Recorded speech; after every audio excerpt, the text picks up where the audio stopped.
Oh my days, oh my diddly days. Oh my days, people. Oh my days, people. I didn't even think this was gonna be possible, but guess what? Guess what? The Tech and Chill Show Unplugged is back, baby. Oh, it's back. Oh man, I miss saying that. It's so back. We are so back. We're back firing. We're back firing. Tech and Chill Show is back, baby. We're back firing. You get me? Oh, yo. What is good, people? What is good, people? And I wanted to make sure I came back with a bang for 2021, man. I wanted to make sure that I came back. I didn't just come back old style. I wanted to come back new. Branding, everything, music, all that grease, all that cheese. Come on, man. I had to bring it all back. People. Welcome to your Sunday Tech and Chill Show Unplugged. I'm your host, Ben from the Lover of Tech channel. We are back. It's been a while. The last time we did this was August the 31st, but man, things have been ramping up for the channel and the time just wasn't there for it, man. I just felt like the time wasn't there for it. So I had to kind of have to put it back to the burner, but there was a disturbance in the force. There was a disturbance in the force, man. There was a disturbance in the force, and I had to come back. It was telling me, man, it was telling me, you need to bring it back. You need to bring it back. You need to bring it back. You need to bring it back. And I had to bring the show back. I had to bring it back like it never left. I had to bring it back like I never left. Oh, I'm so pumped. I'm so pumped. Oh, my days. This is so sick. You know what, yeah? What I'm going to need you to do, make sure that if you're watching this on desktop, if you watch this show on desktop, you are getting the best experience. And I'm not gassing you when I say that, yeah, because guess what, the stream is in 4K UHD crispy. So make sure you click that gear icon, man. Select the high resolutions, 1440p, 2160p, 4K UHD. Ooh, I miss saying that, man. I miss saying that. Ooh, yeah. So if you're on desktop on Google Chrome, you want to watch it in the best quality possible, man. You know the dealio. That's gonna be the place. That's gonna be where it's gonna be at. But if you do have an Android phone and you do actually have a 1440p display, you can watch it on there and you can get a true crispy high bit rate, really nice pixel dense experience. So there's that option as well. There is that option as well. Wow, man, I'm excited to come back. Man, excited to come back for that, man. So this is good. You know what? What I'm gonna need you to do is share this out, man. Let people know. Let people know that we're live. Let people know that we're live. So I'm gonna retweet this, and we are live, as Viper would say. Come on. Man's excited for this one. Retweet, repump. Yeah. Yeah, we're good. We're good. We are good. Oh, how'd you not like it, man? Give me some feedback. Give me some love, man. Come on. Let me know. What's the feedback, man? How'd you guys like the rebranding? Thumbnail, the new intro, the timer, the new music, the transition into it, everything, how's it? What's everyone saying? What's everyone saying to you, man? I hope you guys are enjoying it, man. Hope you guys are enjoying it. So let's see in the chat, man. Mr. Fra, hi, what's good? What's good, people? Actually, let me switch it to the chat so you guys can see what I'm going. Yeah. Cool. Who we got in the chat? We got in the chat, Mr. Fry. We got Digital Slang. What's good, man? Shout out to Digital Slang for being in there with the fry runs and whatnot. Man, like technically T. I told you I was gonna bring it back, but you know me. If I'm gonna bring it back, I'm gonna bring it back properly. I ain't gonna do it half-hearted, man. Man's gonna put the effort in, make sure that things are set up and things are looking a bit different. Up to the standards that that we do. So, it's gonna be that. So shout out to Technically T. Max J in the house. What's good, Max? Welcome in. Richard Tech, what's good? Howdy. What's going on? Let's go. Yep, that's the one. Shout out to Digital Slang again. And Tech King Mike is in the yard.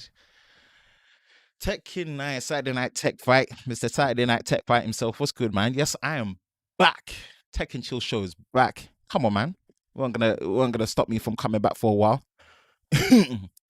And TC's in a chat putting nothing but bikes as per usual. Shout out to TC. Mind blown. Silly mellow. I got 2160p on my S20, but I'm watching it in my iPad 4. That's hella funny. What are your thoughts about cancelling of the Note series? Well, we don't know. That won't be the topic for tonight, but we'll discuss that another time. Retweet it. Appreciate that, man. Get it out there. What's good, Van? The intro's great. Crispy AF. You know how we do. If you got an S21 Ultra, man, bump that to 1440p. Best picture quality, I promise you. Loving all the design, the looks great. Thank you. I appreciate that. About damn time. Yeah, of course, man. Hello, everyone. What's good? What's good? T Develops, what's good? I love your accent, man. I appreciate that, man. Margie, we're back. Trust me, we're back. We're back like I never left. We're back like we never left. Oh, man. So where has the Tech and Chill show been? That's probably going to be... That's going to be probably one of the topics to discuss, man. One of the topics to discuss. Where has the Tech and Chill show been? Where have we been? You know, we've been. There was a hiatus. Wow, wow, wow! Already, man. Welcome back. Shout out to Digital Slang for the $5 super chat, man. I appreciate you, bro. Congrats on hitting 10k subs as well. Well done for being the first to actually be putting out the Galaxy Buds Pro reviews. You actually got an article on The Verge. That's big and that's well deserved, man. Comprehensive. Well done for that, man. Well deserved, Digital Slang, man. Well done. Appreciate the super chat, man. Big time. Big up to you, man. Love for that. Love for that. Appreciate the support. You don't have to, but I always appreciate any type of extra support that you give away from just watching my content and being in a live crew right now. Saren Bite, Mr. Apple News himself. Hey, bro. Glad to see the live show is back. Trust me, live show is back in it, man. We're back in it, man. Thanks for stopping by. What's good, Alex Antonio? Yo, keep up the good work, my bro. Yeah, man, I appreciate that, man. Thanks for stopping through. I appreciate that, man. So yeah, no. Whoa, we got 14 concurrent viewers. We got 14. We're in the double digits. Yo, you guys are in. You guys are in. Whoa, you guys missed the Tech and Chill show this much, yeah? I didn't know. All right, cool, man. Just letting you guys know, man. Tech and Chill show is back. It's back. It's back. It's back. It's back. It's back. It's back. It's back, baby. We'll do a quick debrief on why it went away. I've heard that the Xiaomi will be getting Google services anymore. Any thoughts? Thanks, homie. I don't know if there's room at the end. We'll do a quick Q&A on that. So I'll pin the comments and we'll do that, man. But love for everyone coming through. Love for everyone coming through, man. I mean, like it means a lot. It means a lot. It means a lot. It does mean a lot. It means a lot, man. It means a lot. So much to the point where it's like, where's the Tech and Chill show been? Where has it been? I mean, the Tech and Chill show has been. I'll probably be proud enough to say I'm probably one of like few people that really just kind of wanted to pioneer that long form podcast, high quality shows. You know, I've been doing the Tech and Chill show since like 2018. Like it's been a long part of the channel, so just developing as it goes. But I think I hit a brick wall where I didn't feel I had space for it on the channel as of last August. Things got a bit hectic lifestyle wise, and I just couldn't make space for it. Generally speaking, not because I couldn't find topic. There's always weekly news. But it was more just for the case of I just couldn't find the time for it. I couldn't find the time for it, and I think in August it was clashing with my production stuff, my normal production stuff on the channel. It was clashing with that, and I just kind of had to put on the back burner, and just focus on just doing the proper production videos, which I've been very very happy with. I've been very very happy with. But it was just one of those ones where I missed acting a fool. I mixed like the Tech and Chill show allows me to just be myself even more. You get to just vibe, have a live interaction with you guys. And I also missed the cut down series, so this is kind of like an easy segue to it. So shout out to the live squad that are watching this. Shout out to the replay squad that actually end up watching this as well. You all are really appreciated. The ones that take time to go back and watch a Tech and Chill show. There's a playlist in the description below for all my videos, for all the playlists, for all the latest ones in chronological order. for the latest one that's uploaded for the Tech and Chill show. So if you've got time, man, go back and watch it. I'm still considering probably turning this into a podcast form as well, because it just makes sense. So I need to just do a bit of investigation of how to like do this as podcast and whatnot. So shout out to you guys, the replay crew that are watching. I've got the time. Again, watching the best quality as possible. This is streaming in 4K UHD for the best audio and the best video as well. I'm doing this because I want you guys to get the best experience, and I want you all to get the best experience on the channel. But for those that don't have the time to watch the stream back, which I definitely understand, you know, to go back and watch a whole hour stream or slightly over is hard. We do have the return of the cut down series as well. So the cut down series is based off the Tech and Chill show, which is the 3 topics that we talk about on the Tech and Chill show. And literally I'll just record it and post it as highlight single topic videos onto the channel for you guys to be able to watch it and go back and really just get a bite-sized experience of that. And the cut down series is something I'm really, really loving. And it's one of the reasons why I wanted to bring the show back, to bring that back as well. So you'll see those 3 videos uploaded within that week of when the Tech and Chill show went live on a Sunday. The following week, which is the next day, you pretty much see it pop up. So you'll see the cut down coming back as well. So if rewatching the whole stream is too hard, definitely go back and you can watch bite size throughout the week of the cut down series for the Tech and Chill show. So yeah, that is pretty much it. That's I think that's the discussion. That's pretty much why I took a back burner. It's not because I didn't enjoy it anymore. And shout out to Technically T again. The guy, my bro Technically T was bugging me to come back on it, you know. He weren't gonna let me rest. And I said, you know, if I don't get this done, yeah, T's gonna be on my case even more. He's like, hey bro, my Sundays ain't there. I was like, T, come on, bro. I'm trying to live. But you know, you need people like that to encourage you to get back onto your groove still. So well, back. Tech and Chill show's back. Tech and Chill show's back. So let me start recording. Whew. This is it. So I've gone through all the questions, and if you guys don't know, if you all don't know how it runs, when the topics run through, I'll pretty much run through the topic. I'm not gonna be ignoring you in the comments. I'll run through the topic. Once I run through the topic, then we'll do the Q&A for the topic that we've discussed, and then we'll run through all the 3 topics, and then we'll come back to it and we'll do a Q&A at the end. Not to take too much time, it's going to be slightly longer today because you just kind of wanted to get a friendly reintroduction back into the game. So we're back into it. We're going to be doing that. So yeah, this is good. This is good. This is good. Wow. Different camera angles. That's sick. Yeah, man. I've got to come with something different. This ain't going to be a normal live stream that you'll be seeing for people. Trust me. Trust me, man. I come with a different energy. Definitely worth pushing this out as a podcast to other platforms. Yeah. I'm gonna do that. I don't really know how to do podcasts in terms of pushing out, but I think it's simple. Everyone's doing it. Record it. The audio that's coming through here as I'm recording it right now should be all right still. So, what's going to be the topics for tonight's Tech and Chill show? As you've probably seen in the title, Xiaomi's Mi Air Charge. We're also going to be talking about nothing. Yeah, I know it sounds a bit strange, but we're going to be talking about nothing. And then one of the things I really, really love about the Tech and Chill show, where we are unplugged, is we get to talk about cameras. And we're going to be talking about the new Sony Alpha A1, that 50 megapixel, 30 frames a second stacked CMOS sensor, backside illuminated, 8K UHD, shooting full frame beast of a mirrorless hybrid camera. We're going to be talking about that, man.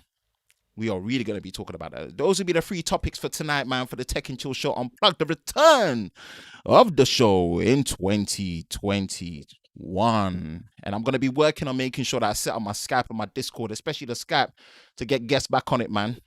To get the guests back on it. So that's something that I'm thoroughly looking forward to. But we're going to start. We are going to start with the Xiaomi Mi Air Charger. We're going to start with the Xiaomi Mi Air Charger. We're going to break it down, man. So again, we're going to run through it. We'll come in and we'll get the feedback from you in terms of what my thoughts are and what my opinions are on what Xiaomi are trying to push, because Xiaomi are on one. They're always on one. They're always on something. They always want to be pushing some form of not weird innovation, but they want to be pushing some stuff, man. You know, whether it's the all screen wraparound of the, you know, the Mi Alpha, whether it's crazy fast charging speeds of 120 watts, whether it's crazy fast wireless charging of 50 or above watts over wireless charging. Now this truly wireless charging. Is it really possible? Is it really what we think it is that's coming from Xiaomi? All right, man, let's switch. Let's do some transitions. Let's do some transitions and let's have a look. Let's have a look at what's on play here from Xiaomi. This is interesting. This is so interesting what we're seeing here. It's a very interesting take from what we're seeing right here from Xiaomi. And this is from their Twitter page, right? And when I first saw this, I thought like, nah, haters are gonna say it's photoshopped. And maybe the haters might be right. Maybe the haters might be right. Maybe it is photoshopped. Maybe it's CGI. Maybe it's VFX. Maybe it's too good. It's too good to be true. And it says, you know, revolutionizing the current wireless charging methods. Hashtag Me Air Charge technology changes your devices charges your devices remotely without cables and charging stands. Let's see in action. Innovation for everyone. Okay, let's see what I'm going with this. Let me Within a few meters. Let me pause this. Let me maximize the screen. And let me bring this through on this, yeah. And let me play. Let's see what's good. What does charging look like in the future?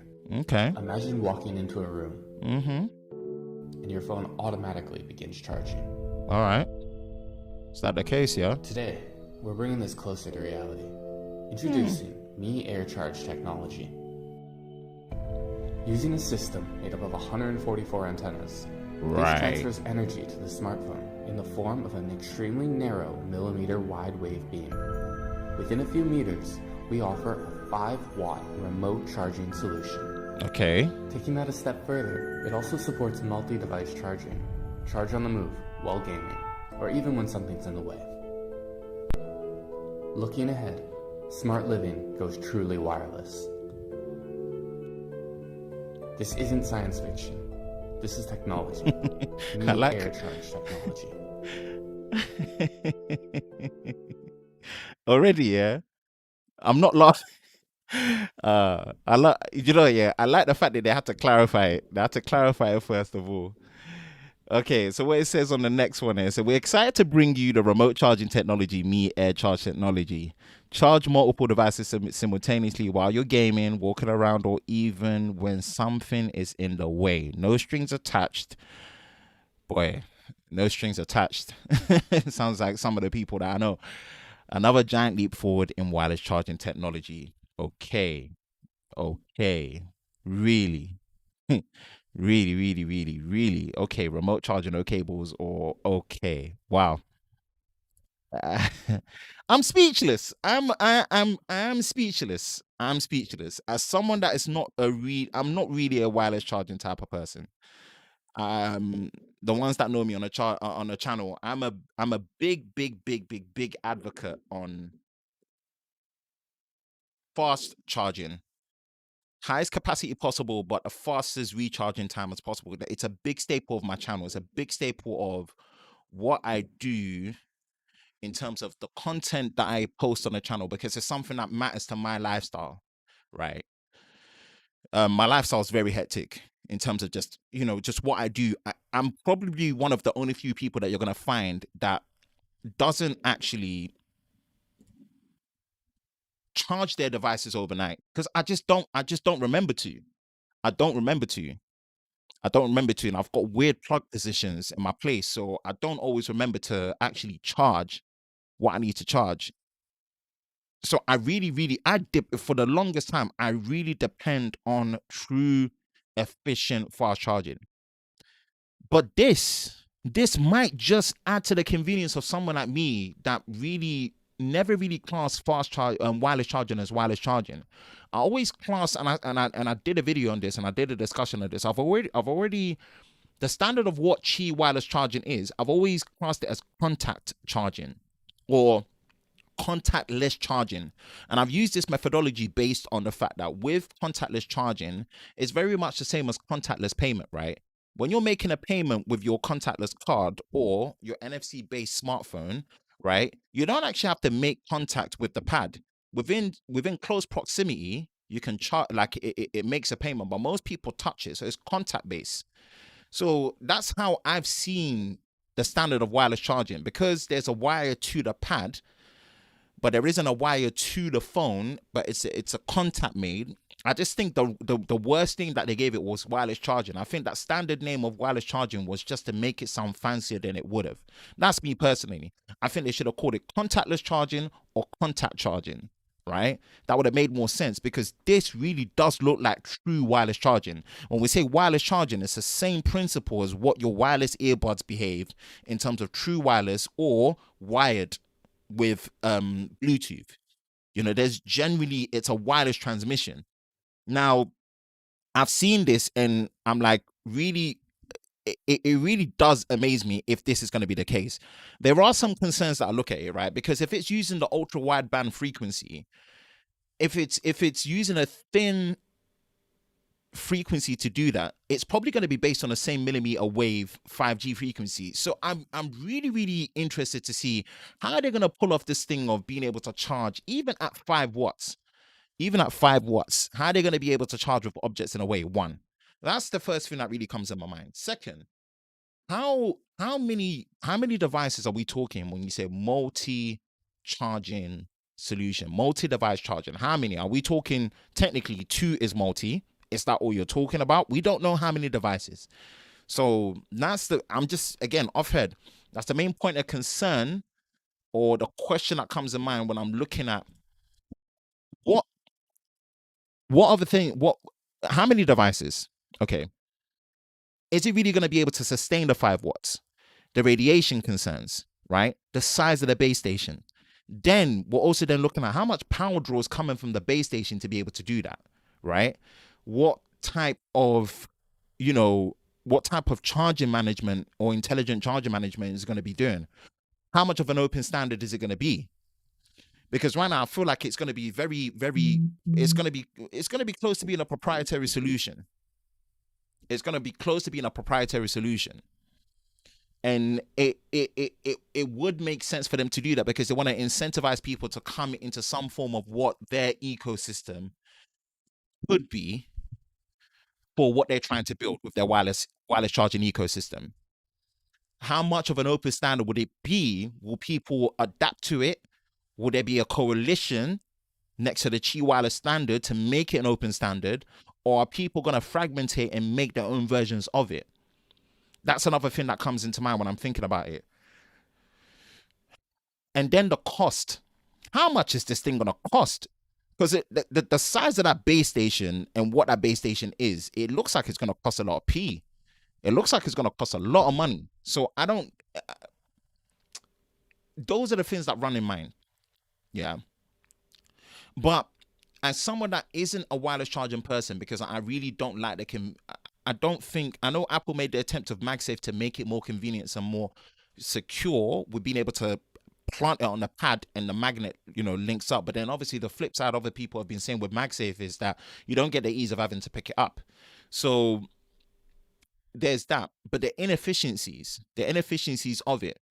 But where it appeals to me as someone that sees the inconvenience of wireless charging, this might actually make it convenient because it's true wireless charging. If I don't have to think, and in terms of the chip management and the CPU management and whatever the intelligent AI management that they're going to be using, the protocols that they're going to be using to make sure that it actually auto manages and auto charges properly throughout that process, I think for someone like me, it appeals to me. Again, I'm speaking for myself here. The reason why I'm speaking for myself is because I share the concerns that I have with it just off head. There's probably way more concerns.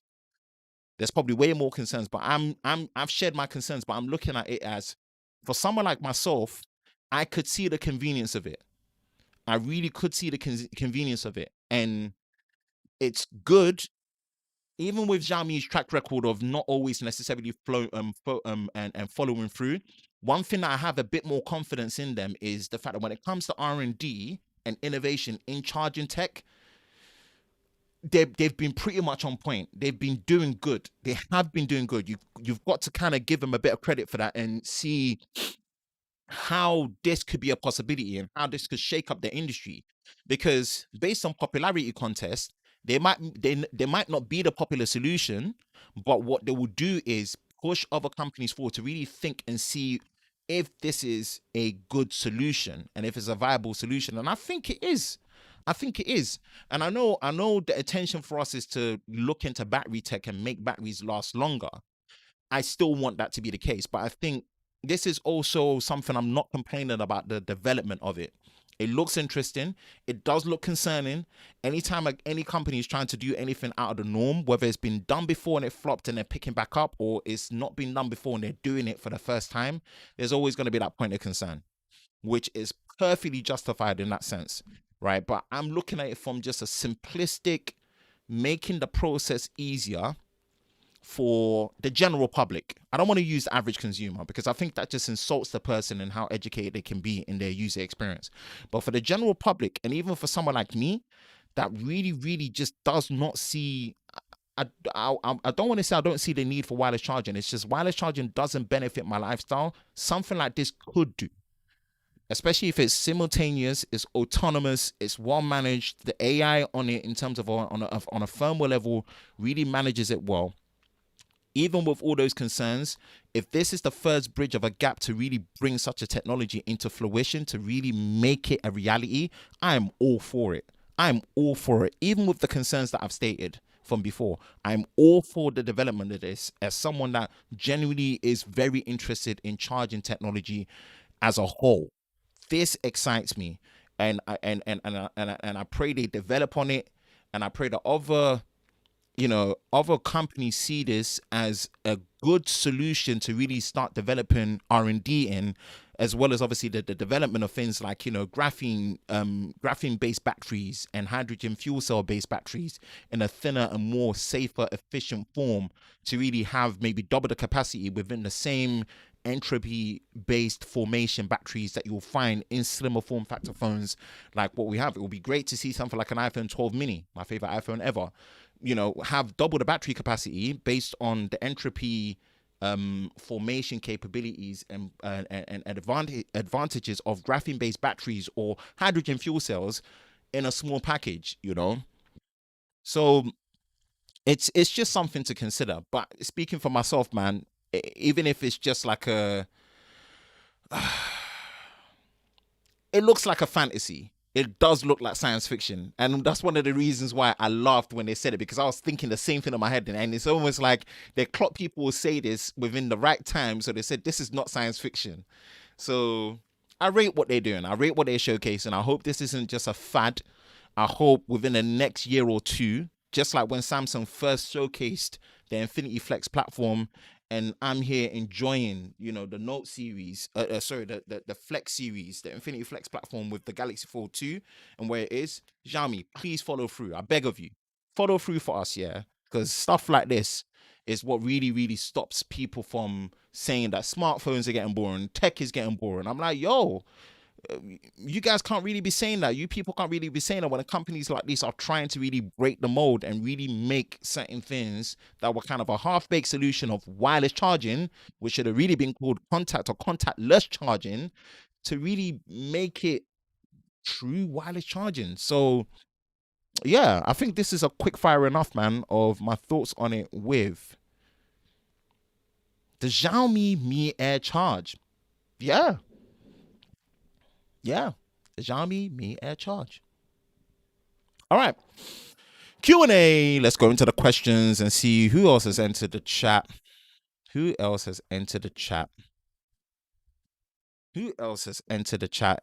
yeah, we're gonna pretty much see what's good. All right, let's go back. Oh man, I've missed doing this. Still. This is good. It flowed really well. Let's go back and see. Hey, bike review in the house. What's good? I don't have lots of time, but I thought I'd pop by and say hello. Good to see you. The Tech and Chill show is back. Come on, man. It's back. It's unplugged. You know how it is, man. It's like being unplugged from the Matrix. JCPB11, what's good, bro? Hello, hello. 1 a.m. here, but I had to pop by and say what's up, what's up, what's up. What's good in the UAE? People complaining about 5G will go nuts on this.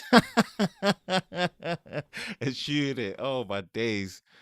The radiation warriors, they're really gonna have a good time with this one. No lies there, Max J. That charging unit is pretty big. That's another thing. The size of the unit, the footprint and the power draw, and also not just the power draw, the heat output and the heat management. You know, repairability as well. There's a lot to consider. There's a lot to consider. It looks like there's a lot going in there. So, and what about the battery becoming unusable faster because of charging all the time?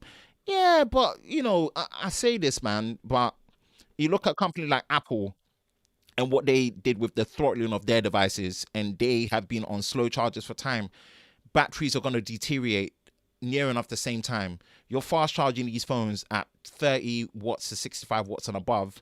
What's going to be the depletion time to charging them at 10, 15, 18, or 5 watts? There's going to be maybe a 10 to 20% difference in time over 2 to 3 to 4 years. You're going to be switching your phone by then. And even if you were charging at the slowest 5 watts, I promise you, within the same 4 year to 5 year time, or minimum 2 years, the difference in terms of your battery that you'd have lost compared to fast charging something like a OnePlus 80 at 65% will be near enough between 10 to 15%. And for me, that's a sacrifice I'm willing to take for the lifestyle that I have with needing truly fast cable charging. That's me personally. I can only speak for myself from that, but I think that's just me personally. Um, People start glowing dark after having to use this now. You see, this is why I miss the Tech and Chill show. You lot come up with the funniest comments. You really, really come up with the funniest comments. I swear, like some of the comments that you come out with, I have no idea what goes through your head. Max J, man, you need to chill. That's so funny. Uh, the problem with this, you need one of their phones with their 14 antennas, so no phone. Exactly. So this is where I'm saying it's probably potentially going to be a proprietary solution, and that's where my point of concern is.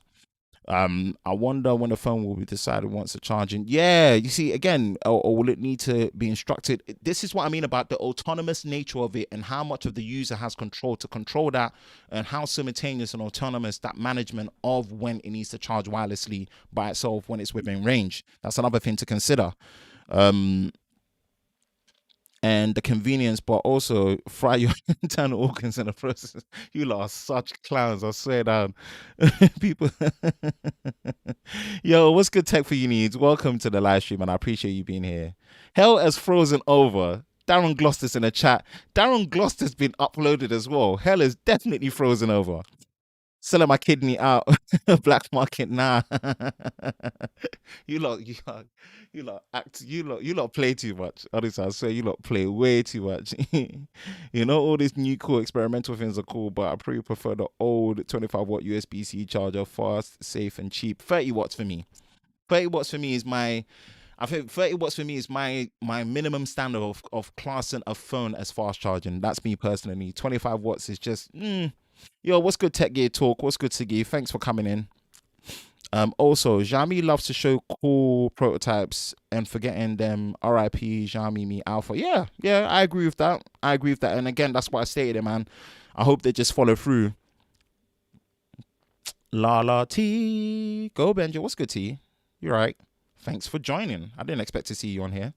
Yo, Ryan Thomas, formerly known as Feltech. I still like to remind him. Bring back Feltech. What's good, man? Setup looking clean, beard looking fresh. My boy's on it. You know me. Man, I have to get a fresh fade, man. I can't be looking crusty on the camera for you lot on my comeback. Bringing back the Tech and Chill show Unplugged and looking crusty on camera. I can't do that to you lot. Nah, man. Even got to make sure that the Vaseline's on the side. You get me? Boom. Look fresh. Keep up the good work. Hamza, what's good, man?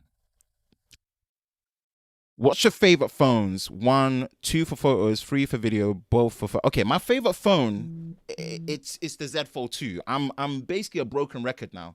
I've said the Z Fold 2 over and over and over. My favorite device is the Z Fold 2.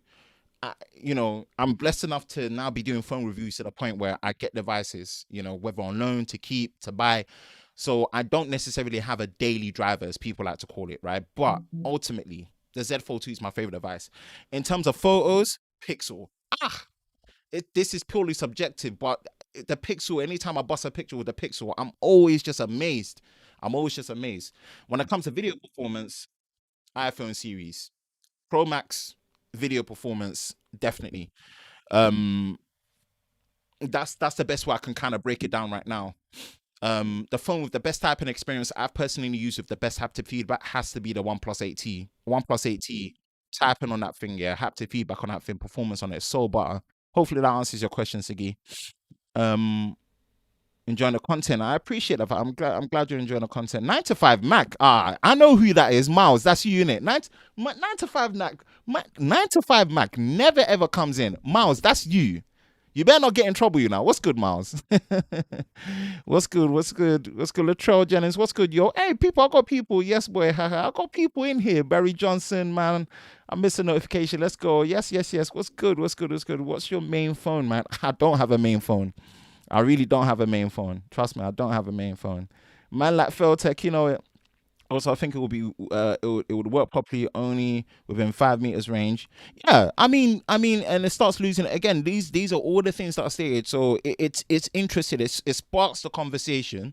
Hopefully, it doesn't cause a spark on the devices or anything, but it sparks the conversation for all these things: range, and when the autonomousness picks in within range, you have the control over the range and whatnot. Bare stuff. It's a lot to consider. How's it going, man? I'm good. Today's the Tech and Chill Show return. Told you it was a good idea, but it's to get the Z by Z. No, it's not Z.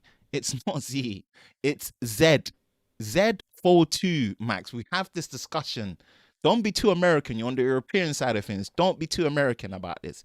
Z Fold 2. It will always be Z Fold 2.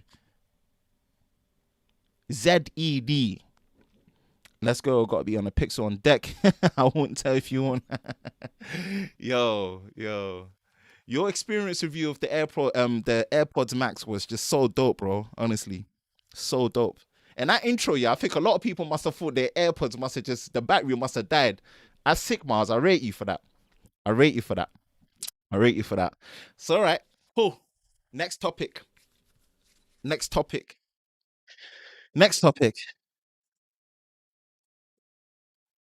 And the next topic, we're going to be talking about nothing. Yeah, we're going to be talking about nothing. We ain't got nothing to talk about. And that's the double entendre right there. Nothing. Former co-founder of OnePlus, Carlos Pay. Carlos, get paid, pay me too much. Has launched a new technology-based, potentially lifestyle-based company, which apparently is based in the UK, called Nothing. Is it genius or is it a bit too kind of like trying to be too cheeky? Eish. And this is kind of just going to be I don't see this one to be a long discussion. I don't see this one to be a long discussion because there's nothing to talk about. There's actually nothing to talk about. There's really, really nothing to talk about. But let's transition through, man. Let's play this in. Nothing. I don't know. I think this is what he wanted. So as a former OnePlus employee myself, man, I had the chance to meet Carl once. This was during OnePlus 70, um, when I was head of national training for OnePlus. This was OnePlus 70 product launch, and he came through. He's a very chilled guy, very cool, very down to earth, like just mellow, just moves about, just does his thing. But he will approach you, and I respect people like that. Someone in his position, he saw me, he approached me, and he actually said hi first. So I respect that. I rate him. Probably won't remember me though, but yeah, couple of the giants for OnePlus, which he's one of the biggest ones here. Next to him, Akis. Shout out to my boy Akis. former VP of OnePlus France, and part of the European team. Those guys left, and when they made the announcement about leaving and whatnot, it was kind of a shock. But for me, I don't think it was much of a surprise from what I could see. Can't say much, but that's just me personally. And lo and behold, he launches this company called Nothing. So, you know, the handles that he got and whatnot. So, like, for example, look at this tweet. First they were known as Nothing. The handle was at Nothing Tech, and then they managed to get the handle for actually Nothing. I don't know how much they paid or who they got to get that certified and verified, but yeah, the Instagram page is verified, but the Twitter page is not verified. Less is more. Nothing. So let's try and see if we can get any. These are some of the people that actually have invested in the business apparently. Tony Fidel, principal at Future, shape inventor of the iPod, okay. Co-founder of Twitch, Kevin Lin. Paddy Grosgrove, founder of Web Summit, Casey Neistat, okay. Co-founder of Beam, obviously YouTube personality, vlogger. Steve Hoffman, co-founder and CEO of Reddit, raw, okay. Josh Buckley, CEO of Product Hunt. Liam Casey, CEO of PCH. Kunal Shah, founder of Creed, okay. Cred, not Creed. That would have been double E. This is interesting. This is so interesting how this all came about. Nothing. So it's interesting. I think I'll say, so let's look at this article from The Verge to try and maybe expand a bit more context and whatnot.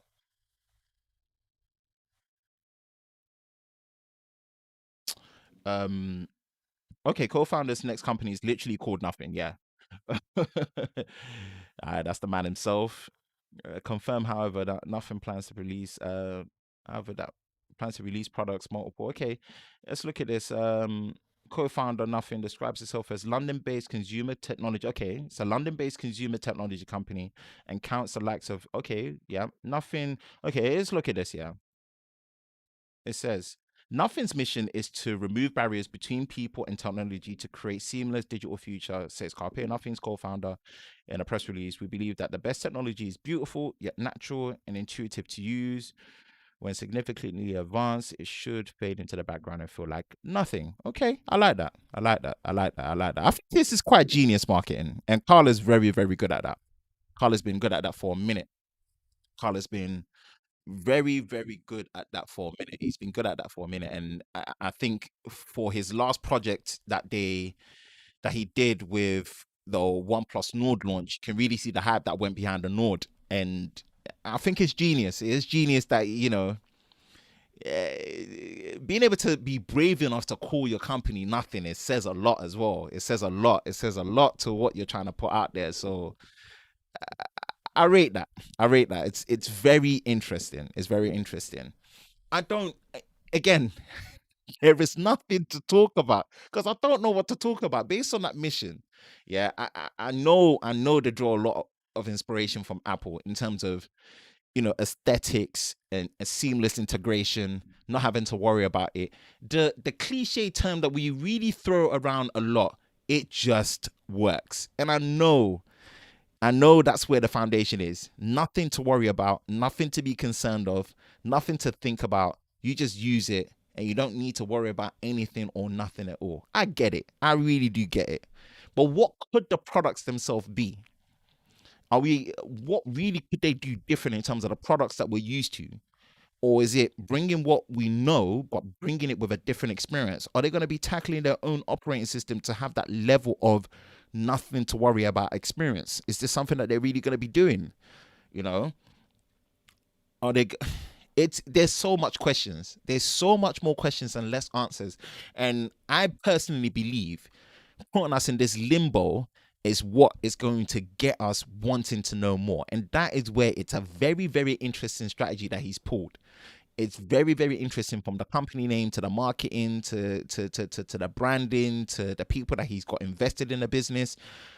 I'm interested. I can't automatically say I like what is being produced. We don't know anything. There's nothing. There's nothing produced that we know of. But this is going to be very interesting to really see how it unfolds down the rabbit hole of nothing tech, or what is now officially nothing. Well done, Carpe. Get paid.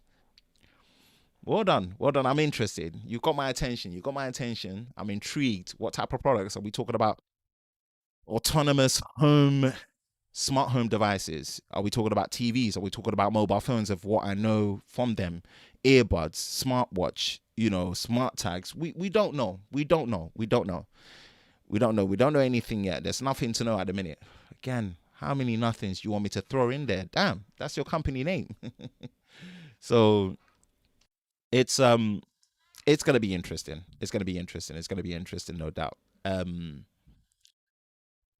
ain't got nothing else to say. He's got me. He's got me saying it. That is the new company from former co-founder Carpe. Nothing. Quick intermission. Hold on.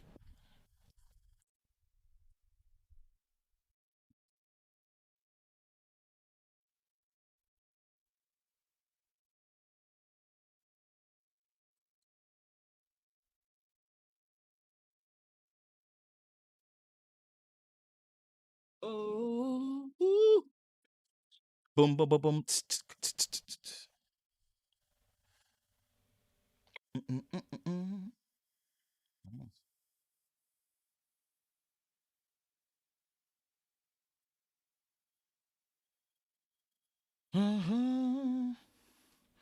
Okay.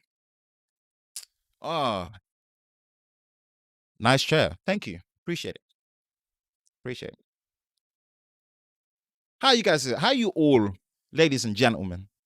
How you all enjoying the return of the Tech and Chill Show Unplugged? Make sure you share it out, man. Make sure you post it out. Make sure you get out there. Make sure friends, family, brethrens, all of you people come in, man.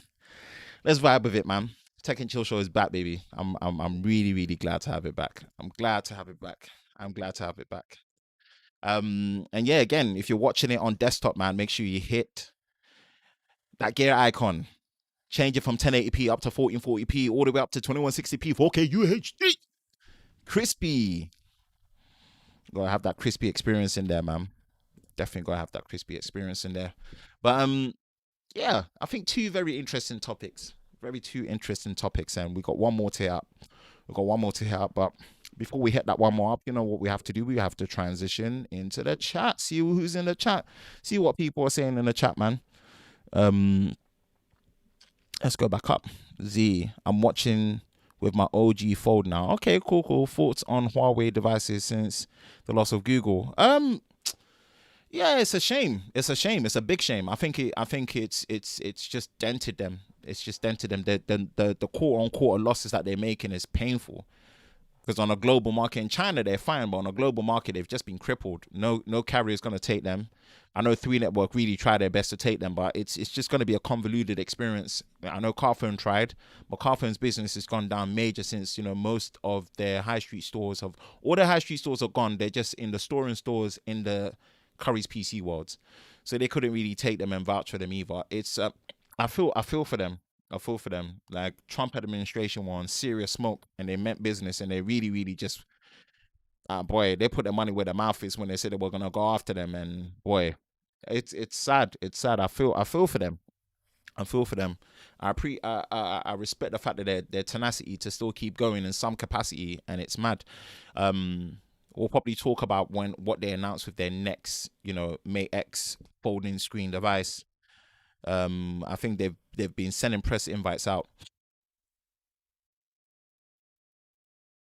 JCVP11. Sorry, always. Hope they just call it Fold 3 without the Z. No. I think the Z makes sense. I think people are getting it twisted. The Z in front signifies that it's a folding device. Z Flip is an vertical in fold.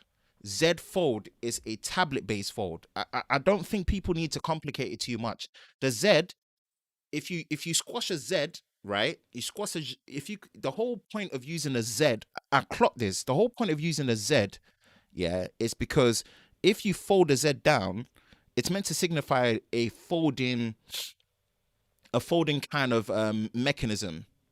That's the whole point. The Z signifies that you are looking at a foldable device. It's a differentiator. I don't really see it as a problem. Sometimes we get too fascinated. Oh, the naming is this, the name is that. Nah, the Z being in front to me makes sense. It didn't make sense initially, but I thought about the methodology behind it. Just like the name change of the S20 series to, you know, match up to the year on year based on the decade that we're in. Just like the fact that they changed the name of the Exynos series to Exynos 2100 to match the year that that processor is coming out. So maybe next year's one is going to be the Exynos 2200. I don't think naming stuff is in its simplicity is still very difficult. So I don't think the Z is a problem for me personally. At the time for Ukrainian variant, okay. Laugh aloud digital slang. Oops. And I realized, oops, I ain't even realized you followed me. My bad, bro. I followed back. Nah, it's cool, bro. It's cool. It's cool. Keeping up with who follows you and stuff on Twitter is so long nowadays. Is this nothing gonna make any sense? This is what I'm interested in. I don't know if they're gonna be making smartphones. Imagine nothing G touched. All is well digital slang. Sounds like it could be some smart home tech. It could potentially be smart home tech. Could be smart home tech. It could be smart home tech. It could be part of it. Introducing the nothing G tab watch. Y'all are funny. You're buying a smartphone from nothing, opening the box and seeing nothing. Shout out to Technically T, bro. T. That's massive, man. Glad to see the live streams are back, bro. Keep killing it as always. And I appreciate you, man. Shout out to Technically T for the massive super chat. I appreciate that, bro. That's big. That's big. With the $20 super chat. Yo, I appreciate that, bro. I'm glad to have the Tech and Chill show back, man. I missed acting before. I missed vibing with you like this, man. You know, I really did miss this, and indirectly it just means that the cut down series is back as well, man. So thanks for pushing me to really be thinking about it, man. It's back like it never left. It's better than ever. Okay, where are we? What could it be? Yeah, that's the interesting part, man. Wonder how much they paid for the social media handle. Exactly, I'm thinking nothing. You know, someone must have had it. They must have paid a handsome fee. Nice chair, thank you. Yo, what's good, Bionic Scoop? Man like Scoop, welcome in. Yes. What's good, Barry? Yeah. What's good? Palpatine voice, good. You know it, man. Eating at Sam's Town and taking the sights off. I feel you, man. This one guy, S21 Ultra, S21. I'm gonna automatically say S21 Ultra. But I'm waiting for my review unit to come through. Shout out to Vodafone UK for that, man. I appreciate them and their support there. And you know me, I'm gonna run it through its paces. This is here. Note 20 Ultra is there. We're gonna beast some proper hands-on content, man. You know it. You know me. I ain't gonna miss. I always thought the Z was the prelude to the trifold. Yeah, it's the Z symbol is meant to signify a folding mechanism. If you fold it, if you see a folded animation of a Z, I stand by that. I know every time it's like, yes, it sounds simpler to say fold free. I get it, but it's meant to really just signify that when you see Z in any capacity in whatever forms of folding screen devices or foldable devices that they're gonna make, when you see a Z, you know it's a folding device. Simple. I think we sometimes just make it as simple as that. Think of it in the simplest form, and it's there. Man, this quality is so good. It would confuse me to think that it was a pre-recorded video.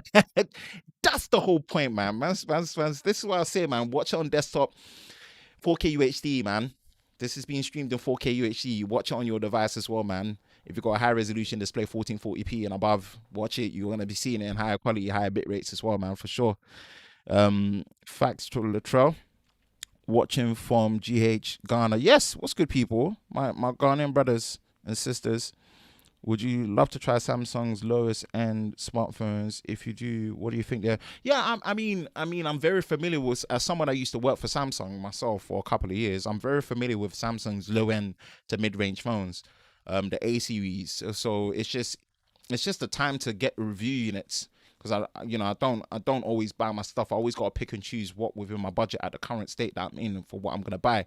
So if I start getting review units of the budget devices from Samsung, then I'm gonna review it. You've seen me do many reviews on budget price devices on my channel: Pixel 4a, Infinix Zero 8, the Realme series with the X50 and the 7 Pro. So I do review on mid-range and budget devices when I get them. So I don't discriminate.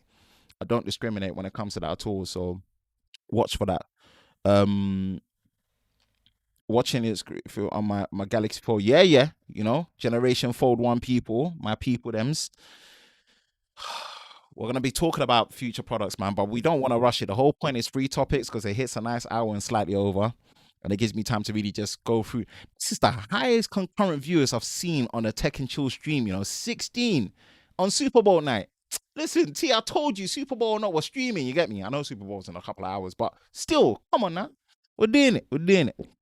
I'm about to pull up on my 4K smart TV to really, really enjoy the quality, man. Do it. Well, I can't watch that crispy on this. Fam, it irks me. To this day, on a technicality, and it sounds petty, to this day, the 16:9 aspect ratio screen on an S6 Edge and an S7 Edge is still sharper. Technically, it's still sharper than an iPhone 12 Pro Max.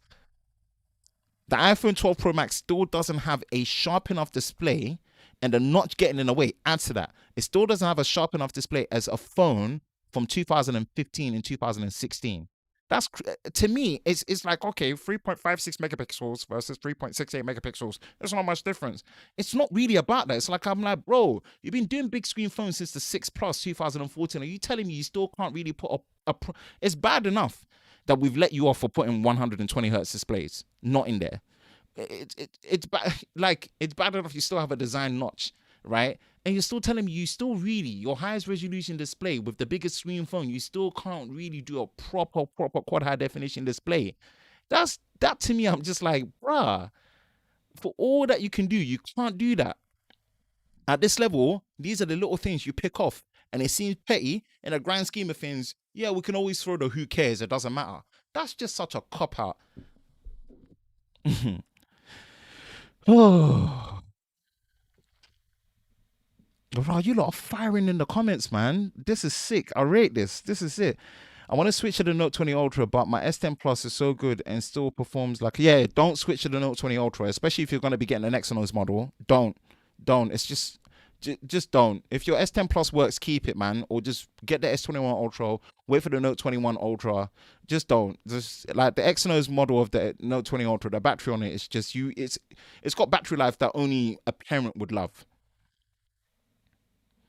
I'll be using my Z Fold 2 right now, but he kind of froze it. Fam, that video was so nuts. You're so nuts to do that, Yes, Tanner so lit. Tanner does tech. Tanner so lit. What's good, brother? Thanks, bro, for coming through. I appreciate that, man. The OGs are coming. I missed this. Yes, what's good, Aqua? Yes, man, like Rick Aqua Media Group. What's good, bro? Thanks for coming through, man. Tech and Chill Show is back. And you lot are firing in the comments, man. You don't even want me to jump onto the last topic, which is going to be on the Alpha 1. But it's cool. I'm not rushing. I love this. This is exactly what I missed, man. What's good? Starting to waste my Z Fold 2. I won't front. Yeah, Z Fold 2 is clutch. All the concerns that I had for it when it came to durability, Z Fold 2 is banging. Z Fold 2 is banging. No lie, no cap.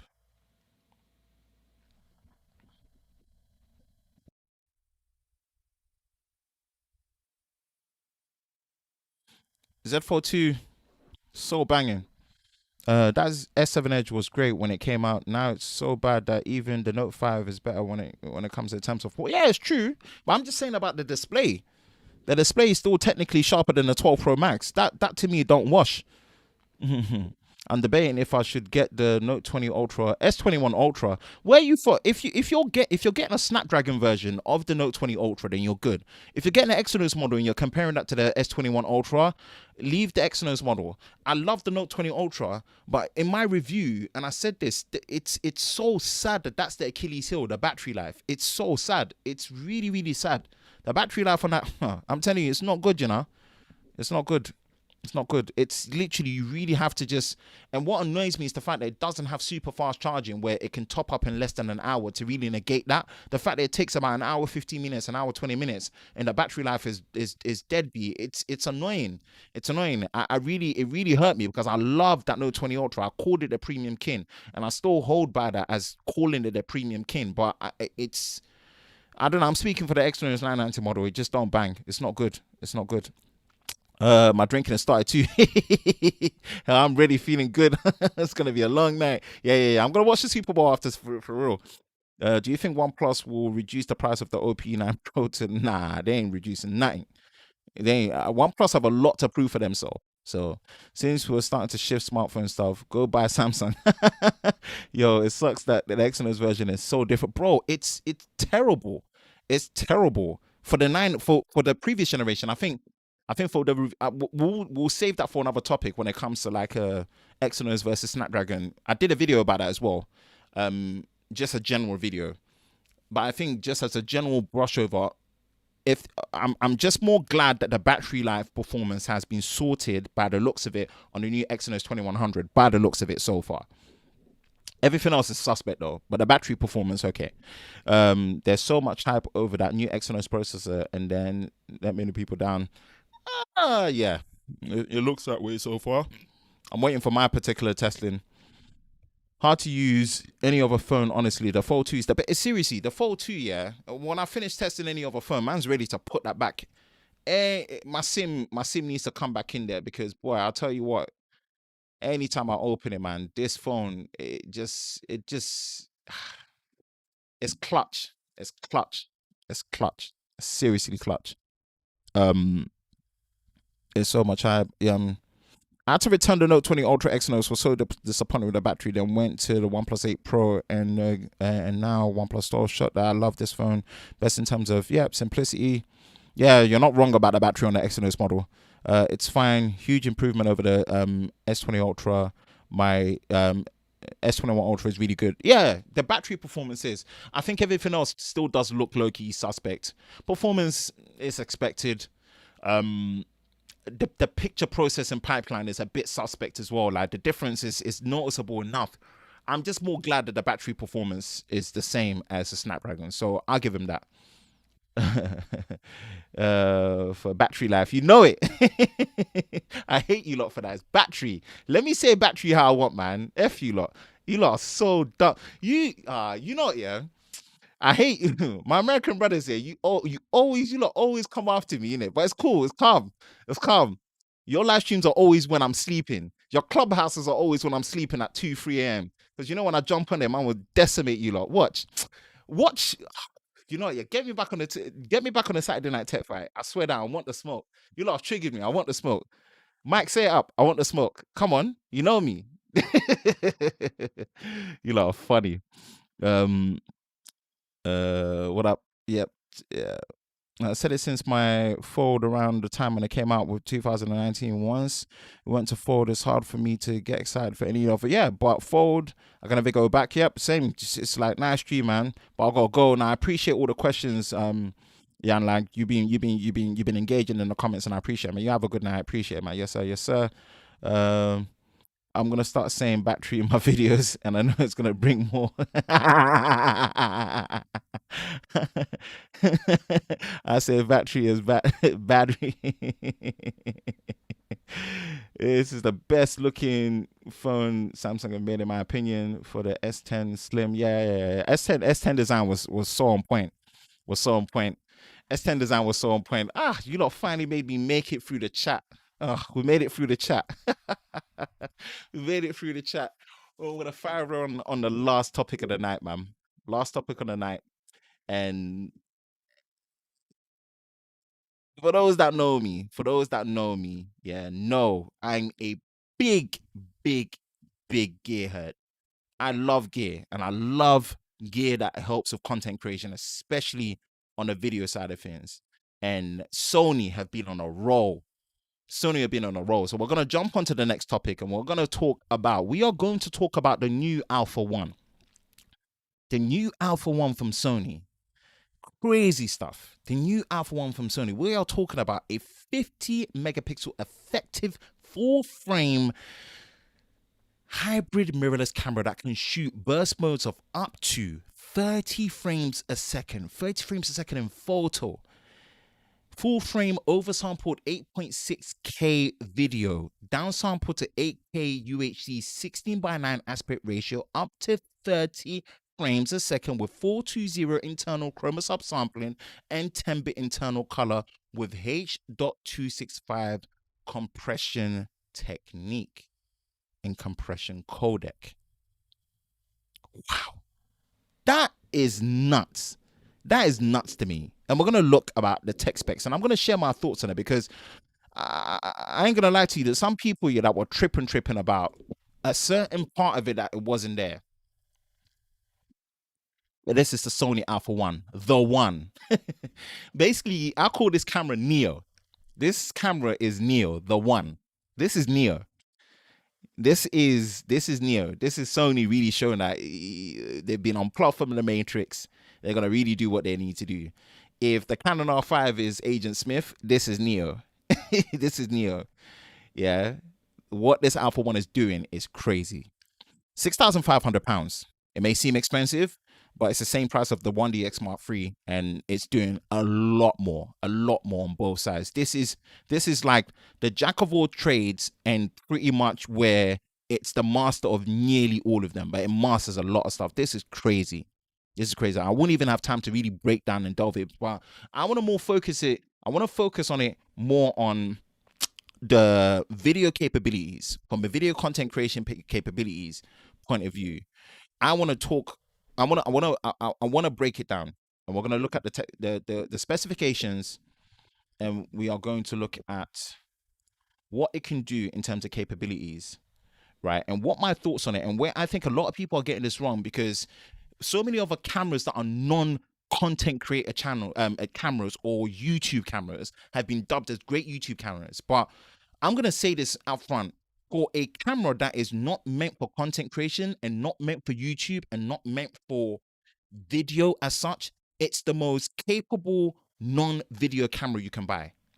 It's probably the best non-YouTube camera you can buy. Don't buy it for YouTube. God's sake, the A7S III is the upper ceiling of what you should be using for a YouTube camera anyway. We need the A7 IV. That's another discussion for another day. But if you're telling me I'm going to spend money, that amount, for a non-YouTube camera that's going to be best for YouTube, it's going to be this phone. It's not phone. It's going to be this camera, the Alpha 1.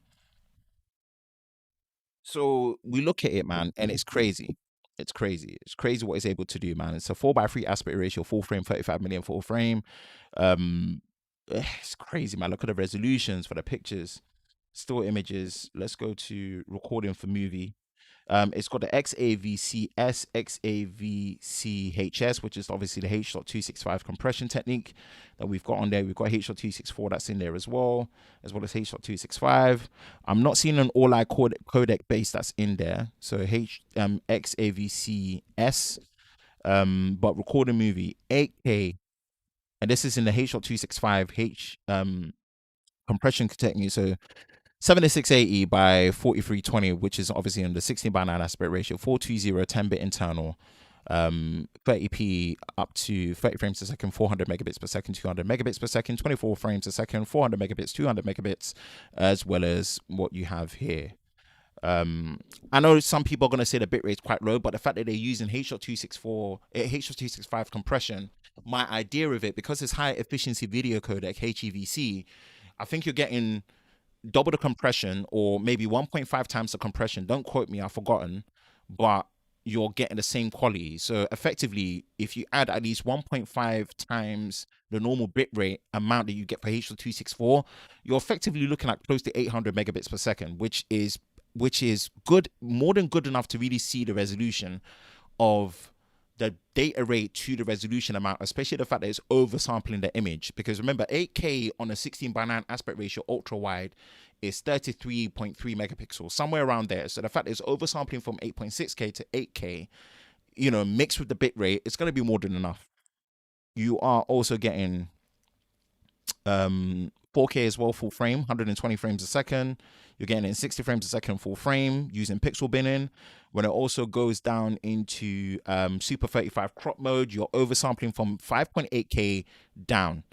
And I want to drive this away of what makes this so much better, right? If you look at this, okay, so you do have all intro recording. So you got all intro recording up to 600 megabits per second, all I codec, H.264, 422 10-bit internal, right? Cropped and uncropped. Uncropped is obviously going to be full frame with pixel binning. Cropped is going to be oversampled in the Super 35 mode, crop mode, APS-C, up to 600 megabits per second, right? All I codec as well. And you've got 16-bit RAW out of the HDMI 2.0 full-size port. And all these recording modes that you're seeing internally are unlimited. Unlimited recording internally, people. I really want to drive that away, man. I really want to drive that away. You're getting a full-size HDMI port. HDMI 2.0 port. Blackout free. Let's even forget the photo side of things for a minute, man. And I want to come back. I really want to drive this away. People losing their minds over the fact that I saw some people going in on the fact that there's no internal raw recording. So long GOP all I codec internally, when you're getting 10-bit, it's more than good enough. I know this recording internal raw is so important for some people, but see the focus of what this camera is. Next is the flip screen. So are you telling me for the same 16, look, I'm not one to defend Sony. If anything, please call me a Fuji fanboy. I'm shooting on 2 Fujis. And when you use a Fuji has some form of weird draw in that makes you love their products, even with their imperfections. So call me a Fuji fanboy, if anything. But please, bring the same energy to the 1DX Mark III that has a fixed screen, whether you say it's purpose-built for whatever it is, has a fixed screen that can't even tilt. £6,500 in a DSLR body, not a DSLM body, right? And it's 20 megapixels. For how good that camera is, people justify that. But yet people are going crazy over the fact that for how big that camera is, it doesn't have a full HDMI port. Most of the shooter modes for video, the really advanced ones that you want to use, don't have autofocus enabled. People are okay with that. You've got a micro or mini HDMI port. And you don't have any form of unlimited recording internally. But yet people are gunning over this 6,500 price point. It does unlimited 8K recording for over an hour. Over an hour internally at a maximum bit rate. Unlimited 4K 120 recording, 4K 60. Come on. Unlimited. That's the definition of a proper video camera. Not that silly 29 minute, 39 minute recording limit. Unlimited recording internally. Fine, it doesn't have a flip screen. What other mirrorless camera within its price range has a full-size HDMI 2.1 port? People don't want to emphasize that. Not 2.0, 2.1 port. That's how it's able to do the 16-bit raw output. It can do 4K 120 output via the HDMI. We don't even have, as advanced as the Atomos Ninja V is, we don't even have recorders that have HDMI 2.0 port internal and output that can take advantage of this camera. This camera is so future compatible, yeah, we don't have recorders that take advantage of it. Yeah, people are complaining because it doesn't have a flip screen. Don't get me wrong. I've said it. It is a low-key missed opportunity, not just for videographers, but for photographers. But I think having a flip screen, I would have preferred them to copy what Panasonic did with the Lumix S1H. If anyone's seen it, the S1H has the best rear LCD screen mechanism on any mirrorless hybrid camera. People just need to start copying Panasonic when it comes to body ergonomics and design. They're one of the best at it, and I hold that, you see. But you can't go crazy on me and be telling me that how our Sony... Bro, Sony's been putting flip screens on the A6400, A6100, A6600, A7C, A7S3. And people are flipping out because they don't have a flip screen on that as the main downside, and you're comparing it to the R5. Don't get me wrong, the R5 really does look like good value now because it shoots internal RAW and whatnot. But just because it has a flip screen, you have a micro HDMI port, no unlimited recording, poor overheating, poor recovery times. There's a lot of stuff that's missing on there that causes a lot of problems to the user experience of the R5. But it's still a very good camera. But you can't then compare. You can't just glance over just the fact that on a spec sheet it's doing a lot, but the usability is so deteriorated to the user experience that you're gonna say, oh, now that compared to the 1DX, this isn't worth it. Look at what it's doing alone on the photography side. Look what it's doing alone when it comes to the media compatibility with using dual UHS2 SD card slots with the compatible upgrade to CF Express Type A that shoots up to 1,000 megabytes per second read and write speeds. Come on, come on. What Sony are doing are they're really showing that their technology has more than not just evolved and matured. It's now just at a point where the platform of how they're going to scale it down, it's going to be incredible. So we are waiting for the A7 IV to really put the R6 to bed. And for someone that's an APS-C fan, I really hope Sony, please don't forget about APS-C.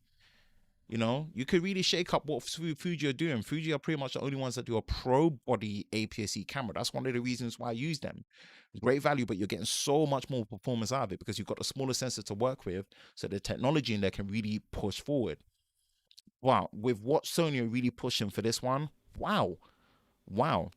You know, yes, there's some caveats to the 30 frames a second burst shooting in photo. You have to make sure you're using the right G master lenses that have the new quad linear focusing systems to really get up to that. The third party lenses struggle. That's from the photography point of view. But if you're telling me I'm going to spend silly money on a non YouTube or non video based camera, I'm going to spend it on this. This is doing better video than their cinema camera. And it's internal recording. You get the fastest media possible with the CF Express.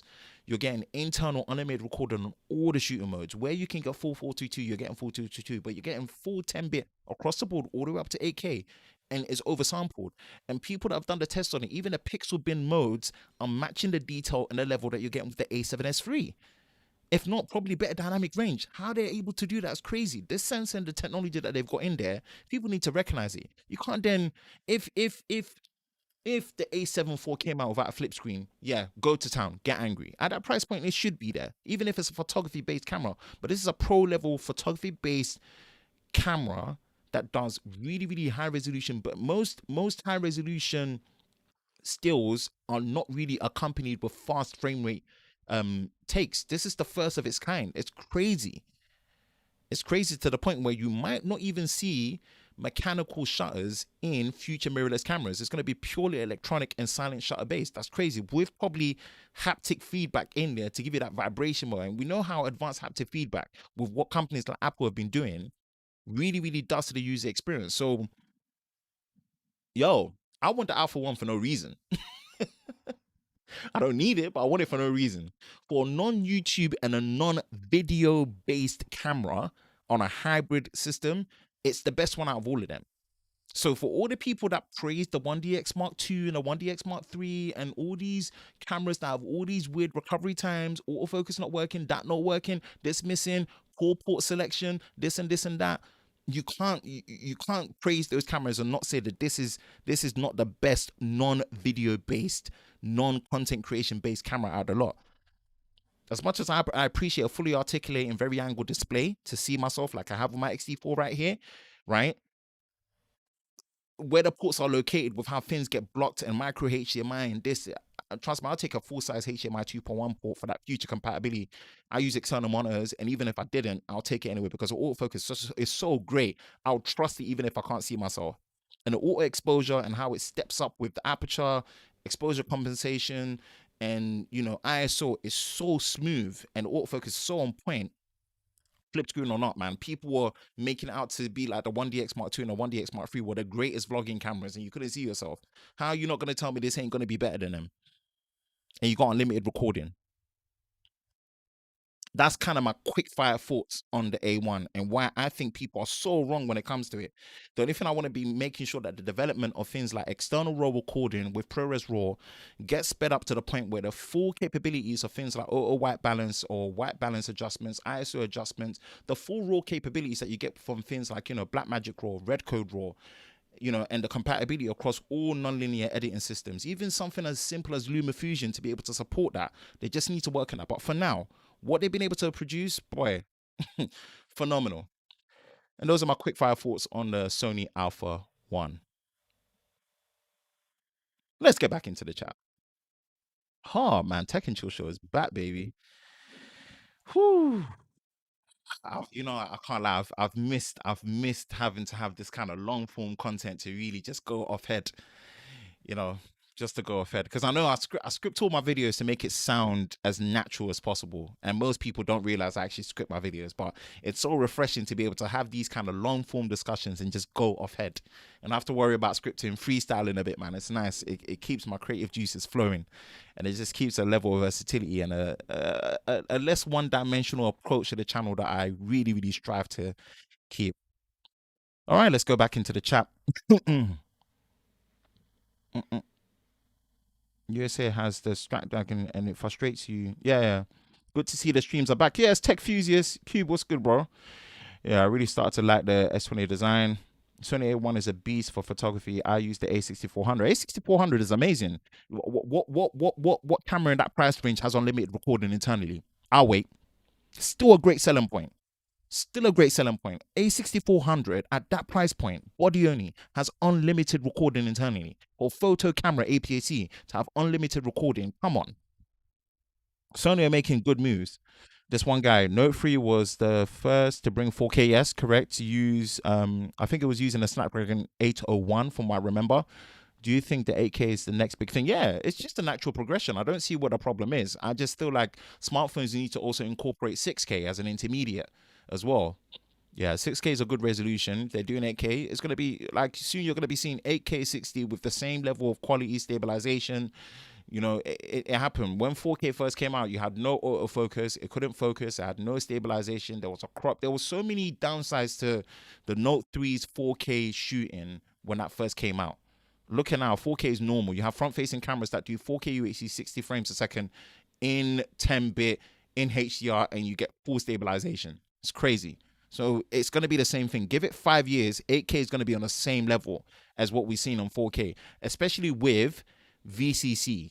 H.266 has now been standardized now, and it's going to be a standard. It's the next progression to HEVC, which is H.265 from what we're seeing right now. So the compression techniques on there, while still maintaining the high quality and still not taking up that much storage, it's going to be the progression. It is the next big thing.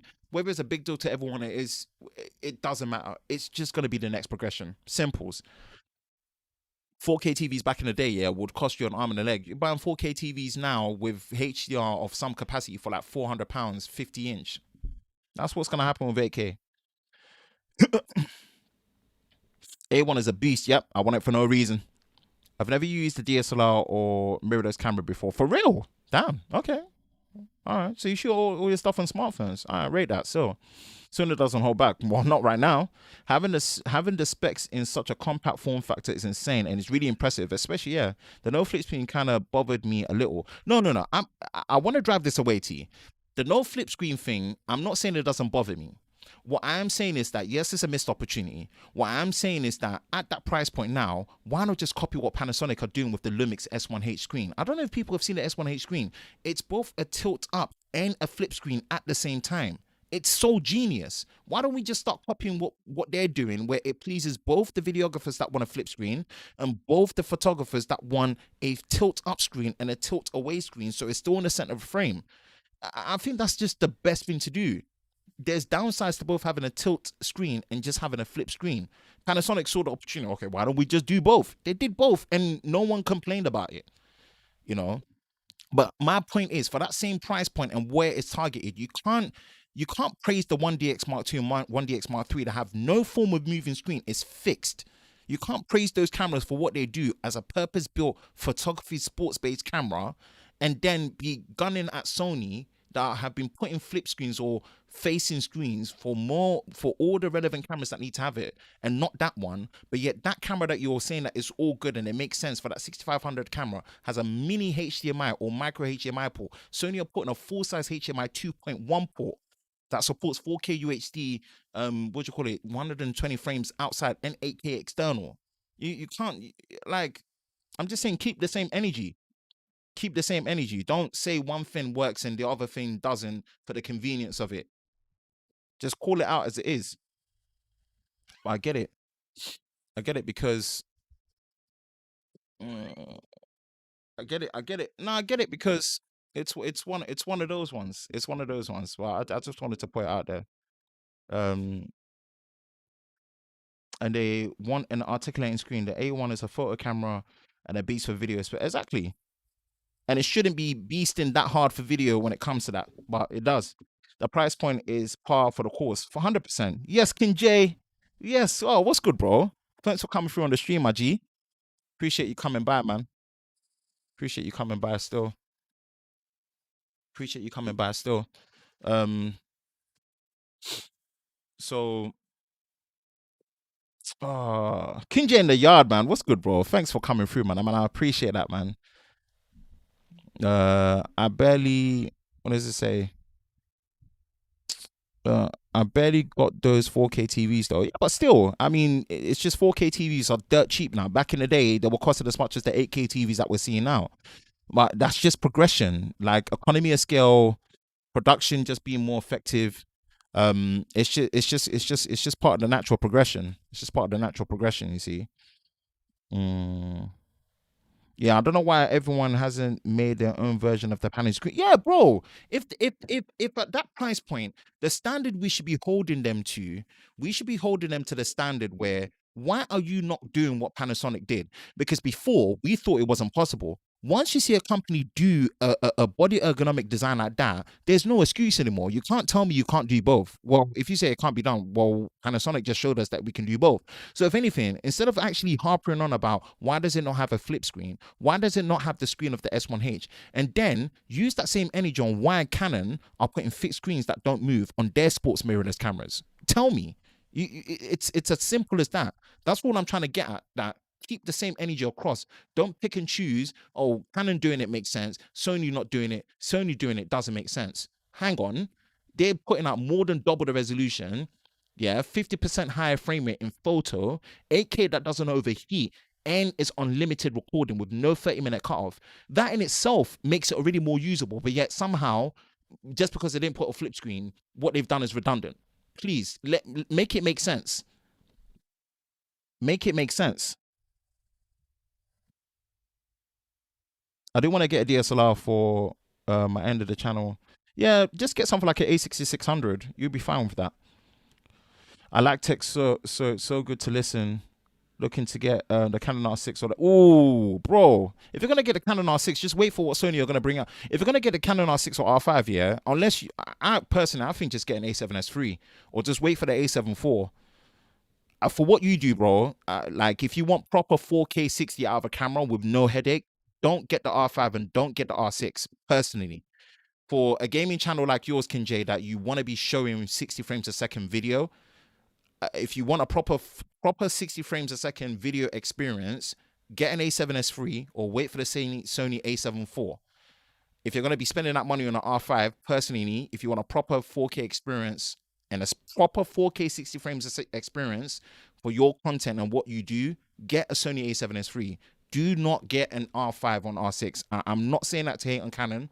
Just don't. The headache of the camera overheating and how long you're going to be waiting for it to recover for you to just take another shot, boy, you're going to hate making YouTube videos and you don't want that experience. 4K TVs are definitely the standard in my room though. You know, I need to learn about the DSLR because I'm diving into just DSLM. DSLR is digital single lens reflex cameras, whereas DSLM is digital single lens mirrorless cameras. So mirrorless is the way forward, especially if you want video, bro. You know, I was thinking that earlier. What if Panasonic has just a good AF? Yeah, bro, fam. If Panasonic had good AF, everyone else would be in trouble because they still have the best ergonomic design on a camera body, and people don't like to accept that. I don't get that. In terms of camera mirrorless body, Panasonic's they've been doing ergonomic bodies on these cameras to perfection for everyone. It's just Panasonic just for all your research and development that you put into depth from defocus, I don't understand. Why are you putting so much effort into depth from defocus? Contrast-based autofocus is long. It's pointless. It's outdated now. Yes, what's good, Gaza? Fox Tech in the house. I forgot to switch it to the transition panel. Let's go to the chat. I'm definitely getting a 4K 60 DSLR, hopefully in the near future, hopefully in 2021. I'm just hoping the Sony A7 IV will be that accessible for. Well, there's a couple. So the Fuji X-T4 and the X-T3 that I'm using are APS-C based, and they do 4K 60 frames a second with autofocus. The Panasonic GH5 and the GH5S do it, but they don't have autofocus, and they're Micro Four Thirds. They're smaller, but still great cameras.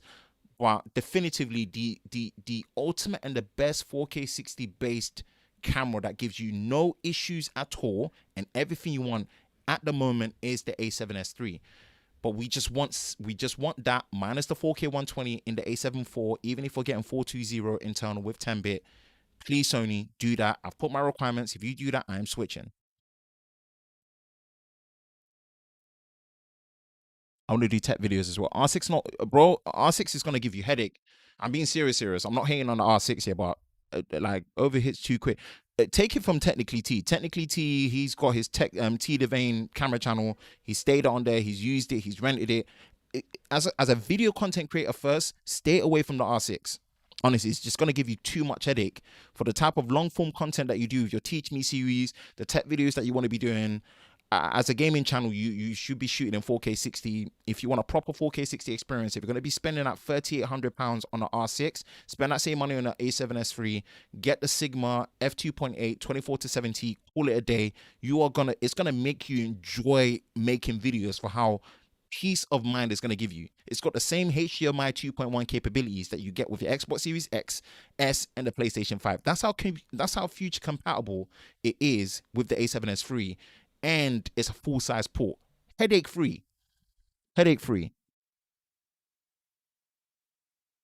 Yeah, I mean he's gonna love it. He's probably more into photography. It's probably into more photography, but for the long form content that you do, the overheating is bad on it, man. It's the deceptive part, and I did my video reactions on the R5 and the R6, so go back and watch it on my camera playlist. The deceptive part of the R series that they've brought out is they're good on paper in terms of specs, but the real world usability, they're more photo based, and the shortcomings of the video capabilities, it's very high in terms of real world usability. For some reason, some people on Twitter got on to me for saying 60 frames a second is better. I did a poll on my community tab, and 60 frames, 24 frames a second is better, but it's content related. I'm gonna check out the Technically T channel. Yeah, T's got a dedicated camera channel, T Devane, so definitely go check that. Yeah, I shot on the A7S III and I love it, no regrets. It's a workhorse. I'm good with the camera for years. Yeah, fact, absolute fact. Yeah, absolute facts. Um, uh,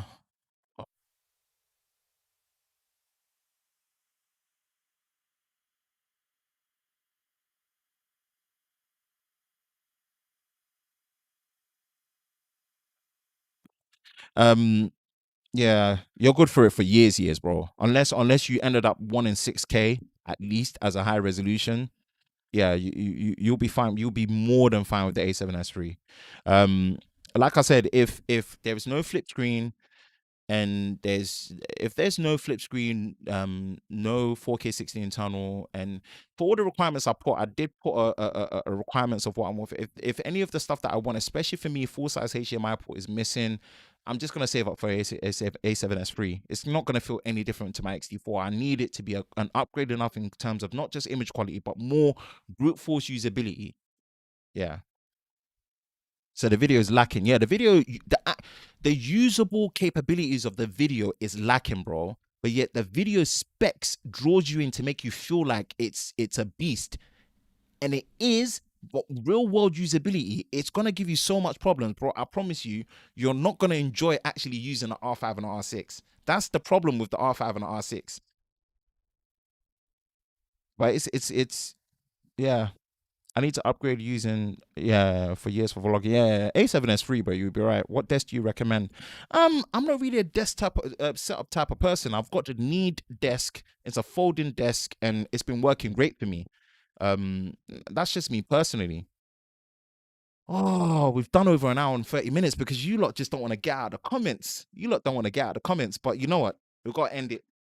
We've got to end it. I'm so glad. I'm so glad the Tech and Chill show is back, people. Man, I appreciate you lot.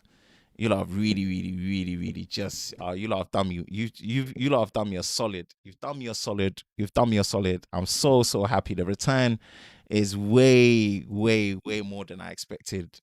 It's way more than I expected. It's way more than I expected. And shout out to the live squad, everyone that's in here that's really made it possible, man. The live squad, you lot have just really patterned it up, man.